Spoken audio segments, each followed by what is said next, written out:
setelah tadi ada berita duka, kali ini juga ada berita yang lagi-lagi bikin hati juga nggak enak sekali sebenarnya ya. Karena ada salah seorang sahabat saya juga ya, teman-teman artis kita juga yang mungkin pemirsa sudah tahu. Kemarin kita sempat melakukan charity penggalangan dana untuk Mas Ferry ya. Dan ini ternyata di tengah sakitnya beliau ini ada kabar ya bahwa Kang Ferry ini digugat cerai oleh istrinya. Ya kemarin juga ternyata kita sempat dengar bahwa sang istri ini sempat terkena serangan stroke juga ya. Tapi katanya dengar-dengar sekarang sudah membaik. Silakan Indra. Jadi terakhir kita berkomunikasi dengan Mas Ferry itu di tanggal 2 Juli. Waktu itu menceritakan tentang kondisi kesehatan beliau ya. Ketika kita mendengar sedang menghadapi permasalahan yang cukup berat itu, ya tentunya sih kita doakan kan ya, aduh semoga aman nih Mas, sehat, semangat lagi dan mulai membaik kondisinya. Kami kemudian kaget banget ketika mendengar bahwa ternyata beliau Mas Ferry ini digugat cerai oleh istrinya. Iya. Ini padahal sebenarnya beliau sedang sakit keras ya. Betul. Jadi sang istri juga kemarin terkena stroke kalau nggak salah. Nanti kita koreksi ya kalau memang ini. Karena kita langsung sudah tersambung di video call bersama dengan Kang Ferry Irawan. Mas Ferry. Mas Ferry. Kang sehat? Belum keluar ya videonya ya? Ya. Halo Mas Ferry, dengar kita nggak Mas? Iya, Mbak. Ya sehat selalu ya Mas. Mas, apa kabar? Sehat ya Mas? Semangat ya Insya Mas. Allah. Oke, Insya Allah sehat. Akang kondisi dulu. Aku mau update. Kita udah nggak ketemu. Terakhir tuh kita ketemu 3 minggu yang lalu ya, kalau nggak salah ya. Ini Akang kondisinya per hari ini, update-nya boleh cerita ke masyarakat seperti apa kondisimu? Iya, saya masih berjuang ya. Ya. Tapi kalau ini sih nggak punya penyangga ini, kayak saya itu udah begini. Iya, iya. Dia nyari ke sebelah kanan. Oke. Iya, semoga semakin sehat ya Kang ya, itu yang kita harapkan. Amin. Ini mohon maaf banget kita harus berbincang tentang satu hal yang mungkin sepertinya nggak tepat banget dalam menghadapi penyakit. Kok tiba-tiba ada lagi satu permasalahan yang harus dihadapi, yaitu masalah gugatan cerai dari Mbak Anggi. Jadi ini gugatan cerai ini diterimanya kapan Kang Ferry taunya? Iya, maksudnya kenapa kurang jelas kenapa? Iya. Tahu tentang gugatan cerai itu kapan? Oh, kemarin tanggal berapa ya dia di TV juga kemarin sih. Iya. Oh jadi nggak? Iya. Oke, Kang, boleh cerita nggak? Ini kan sebetulnya berumah tangga sudah cukup lama ya? 13 tahun. 13 tahun ya. Oke, masalah ini memang sudah ada sebelum istri kemarin kena stroke dan Kang Ferry sakit, atau justru ada pada saat kalian dua-duanya sedang sakit? Kenapa? Masalahnya sudah lama atau baru-baru ini? Oh, enggak sih sebenarnya ya mungkin publik baru tahu sekarang ya. Tapi masalahnya mungkin memang udah lama gitu. Iya. Mas Ferry, kan kemudian dari pihak Mbak Anggi itu kemudian memberikan beberapa penjelasan kenapa melayangkan gugatan cerai. Salah satunya katanya ketika Mbak Anggi itu mengalami sakit stroke waktu itu, Kang Ferry nggak ada di situ. Kemudian juga masalah pekerjaan dan lain-lain. Tanggapannya Kang Ferry gimana? Iya, kalau saya semuanya masih saya serahkan semuanya pada Allah, pada Tuhan.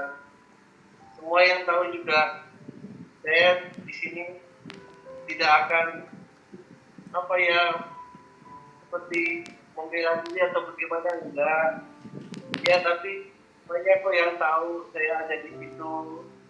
Saya alhamdulillah saya ngurusin semuanya. Bahkan waktu Anggi kena COVID juga, itu dokter diambil beliau, sama suster-suster semuanya, sampai pada bilang sama saya, waktu itu bilang, Bapak, istrinya kan kena COVID, tolong Bapak pakai masker. Saya bilang sama dokter, kamu pakai masker dong, saya buat istri saya, kalau memang saya ini sudah takdirnya dari Tuhan dan kena COVID, gak apa-apa.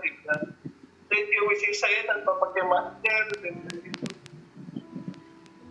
Oke, jadi berita yang beredar saat ini bahwa Kang Ferry meninggalkan istri pada saat istri sedang sakit itu tidak betul sama sekali dari pengakuan Kang Ferry ya.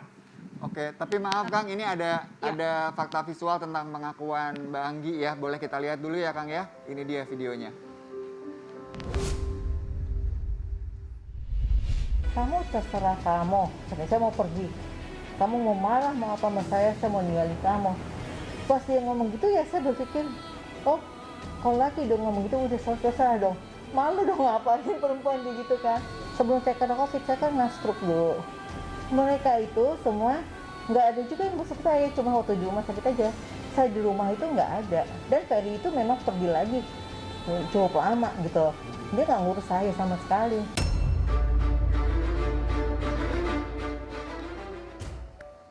Baik. Oke, Mas Ferry, sebenarnya komunikasi sama istri seperti apa sih, Mas Ferry?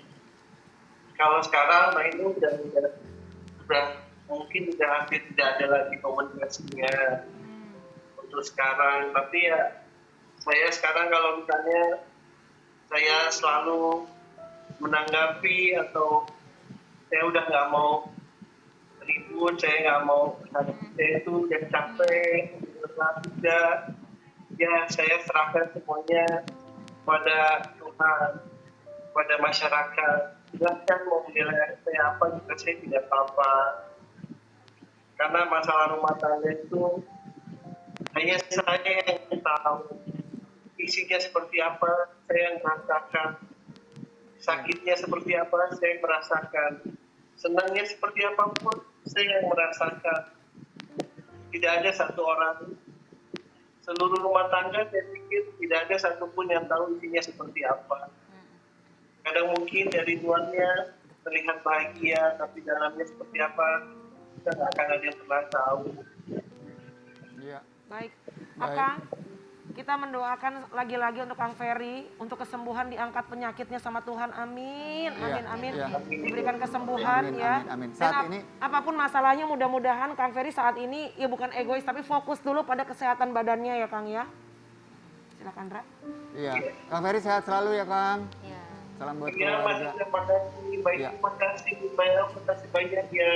Amin. Iya. Akang sampai Amin. ketemu ya. Sampai Semoga ketemu bisa lagi. jumpa Sehat lagi. kembali ya, Pada Mas Ferry ya. sehat. Sehat selalu. Ini Baik. yang kita perlukan saat ini sebenarnya adalah memang kesehatan bukan hanya fisik tapi juga jiwa dan pikiran ya. Betul, Setuju betul. ya Mental. Mel ya. Betul Mental tuh harus kuat. Apalagi di tengah-tengah kita nih sering banget mendapatkan informasi yang mungkin juga Iya. membingungkan pada saat Betul, ini betul, tentang betul. terkait pandemi. Betul. Ya kan? Iya. Salah satunya adalah ketika kita bicara soal PPKM nih. Betul sekali Indra, ini banyak keresahan masyarakat bahwa mungkin ya terkait dari virus COVID sekarang ini yang sedang begitu mengkhawatirkan, tapi juga soal pemasukan. Sampai ada salah seorang artis, sahabat saya juga, yang akhirnya memberikan surat terbuka kepada Pak Presiden. Ini dia.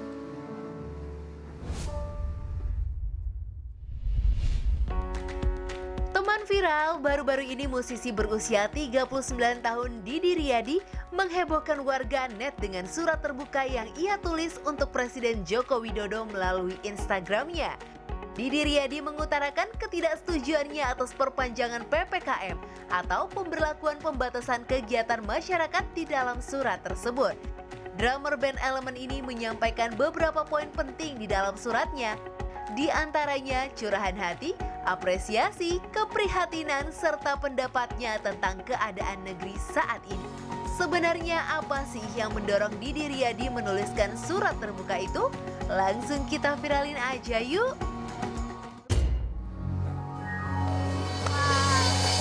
Selamat datang Mas Didi, sehat ya. Alhamdulillah sehat, terima kasih. Sahabat lama, gak boleh dapat tek. Gitu, sahabat Ini lagi lama. heboh-hebohnya nih memberikan surat kepada Ya. Pak Jokowi. Sebenarnya suratnya seperti apa sih gitu? Nah, pengen tahu kan ya? Coba kita pengen lihat tahu. nih. Kita lihat nih suratnya ya. Ini dia cuplikannya surat terbuka Baik, Didi Riyadi mohon untuk maaf Pak Jokowi. bukan kamu baca Didi ya, Ya. Om Di. Ini Tapi harus pas pakai aku kacamata ya. usia udah 40 ya Lembur saya banget. nggak bisa baca. Oke, intinya aja Om Di. Sebenarnya sih waktu pas bikin surat juga benar-benar murni bikin surat tanpa ada apa ya? Tanpa ada tendensi apapun ya. tanpa ada tendensi apapun Ya. yang melatar belakangi apa juga enggak lah, maksudnya apalagi secara politik Ya, gitu ya. ya. Nggak ada urusannya deh. Enggak, Ya. ini nggak ada urusannya, benar-benar Ya gue cuman berusaha mencoba mempelajari situasi pandemi ini. Ini udah bukan soal percaya virus COVID itu ada, bukan nggak percaya gitu ya. Tapi kita harus bisa lihat dari angle yang lain nih gitu loh. Ternyata pada kenyataannya di Indonesia ini secara perekonomian kan gapnya jauh gitu loh. Jurangnya gede banget gitu loh antara kelas menengah ke atas dan menengah ke bawah gitu. Nah, gue perhatiin dari awal sampai dengan terakhir kemarin rencana PPKM darurat diperpanjang, pemerintah, gue sih mengapresiasi pastinya ya, tapi aturan. Lalu compensate-nya buat kita apa sebagai rakyat? Kompensasinya. Ya, kompensasinya apa? Solusinya apa gitu loh. Makanya sebenarnya kalau yang mungkin ada yang miss, belum baca suratnya apa segala macam bisa langsung ke Instagram gue. Di situ ada poin-poin yang gue udah sebutkan jelas banget. Artinya tidak melulu soal COVID. Oh ya, diekspos jumlah angka kematian yang positif apa segala macam. Ayo di-up lagi yang misalnya kayak yang survive banyak kok. Yang sembuh, yang sembuh juga banyak. Lansia yang survive juga banyak. Anak-anak yang masih bisa sembuh semuanya juga ada juga gitu loh. Satu itu. Kedua, di balik aturan-aturan yang diberikan, solutif nggak? Nah, ini bagus nih. Kemarin saya baca juga, Mas Yudi itu selain memberikan jadi bukan cuma komentar, sekedar tapi bukan kontra sekedar doang. kontra, tapi pro-nya juga ada dan memberikan juga kira-kira Usulan-usulan. solusinya Oke, sorry seperti nih. apa itu. Kan tidak semua, aku belum baca nih ya. Ya, betul, ininya, betul. Di surat terbukanya. Ya. Tapi inti-intinya apa, Di? Permintaan kamu kepada Pak Jokowi apa? Peraturan yang akan dibuat, apapun namanya, mau PPKM, PSBB, PSBB, Ganti lockdown, lagi, misalnya ntar. apa, nanti bisa ganti istilah, bisa aja dong gitu loh. Artinya coba dikaji dan dievaluasi ulang mengenai peraturan itu yang dibuat fit in nggak sih sama masyarakat di Indonesia. Kita jangan selalu kiblatnya kayak Itali peraturannya begini, misalnya Jerman, wah kita belum tentu bisa diadaptasi di sini. Keadaan masyarakatnya berbeda ya. Gitu. Jadi intinya Didi tuh pengen bahwa PPKM ini lebih ramah, dalam tanda petik lebih ramah. Ramah untuk ya secara jangan cuma COVID-nya aja, ini secara ekonomi juga sekarang kita nyungsep gitu loh. Artinya ini kan udah setahun lebih berlangsung. Ketika diperpanjang mau sampai kapan lagi gitu. Oke, jadi harapannya Didi kalau tadi ngomongin masalah solusi yang bisa diberikan ya sebagai warga masyarakat kita juga punya kebebasan untuk berpendapat dan memberikan. Kan pemerintah juga maksudnya bilang kita open banget loh dikasih kritik, dikasih masukan. Surat yang ibaratnya surat yang gue layangkan untuk Bapak Presiden pun juga artinya bukan hanya itu, tapi ada usulan-usulan, fakta, why, kenapanya juga ada. Nah, gitu. usulannya apa? Bukan cuma sekedar bisa mengkritik pemerintah, tapi juga Didi Riyadi memberikan usulan. Usulan seperti apa? Sabar, tahan dulu. Sesaat lagi tetap di Kopi Viral. Karena ku sanggup